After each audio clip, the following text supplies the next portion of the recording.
Right person at right position, कामाचं योग्य delegation, सतत प्रेझेंट राहणं नव्हे तर smart supervision, performance measurement system, improvement, rewards, आपल्या कामातलं लूप हॉल्स आणि प्रोसेस मधल्या बेसिक चुका शोधणं, हे सगळं मिळून बिझनेस वाढतोय. आणि एक मोठी चूक लक्षात ठेवा, कस्टमरला कधीच प्रॉडक्ट विकू नका, कारण प्रॉडक्ट विकला तर तो पुढे जातोय, तुम्ही मागे पडता. खरं तर प्रॉडक्टचं बेनिफिट्स आणि फीचर्स विका. कन्सल्टंट सारखा विचार करा, पुश करू नका तर सोल्युशन्स द्या, कारण घ्यायचं नव्हतं तरी घेतलं इथपर्यंत कस्टमर पोहोचला पाहिजे.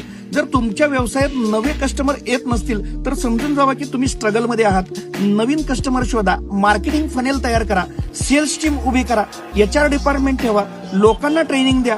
टीम मध्ये असायला हव्यात अशा किमान 15 क्वालिटीज ओळखा. आणि सगळ्यात महत्वाचं म्हणजे कंपनीचा पैसा लगेच कार, घर यासाठी वापरू नका.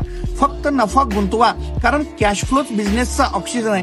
हे सगळं ऐकायला भारी वाटते, पण कसं करायचं हे जर कळत नसेल तर एकच निर्णय घ्या, जॉईन करा बिझनेस भरारी हा पॉवरफुल सेमिनार 14 फेब्रुवारी 2026 रोजी सकाळी 9 ते 6 हॉटेल मिरची मिरज इथं. कारण नुसता व्यवसाय चालवणारा मालक आणि सिस्टीम उभारणारा मालक यांच्यात फरक असतोय, आणि बिझनेस भरारी तुम्हाला तो फरक शिकवतोय. कॉल करा 77 41 95 53 53. आपला प्रवेश लगेच निश्चित करा.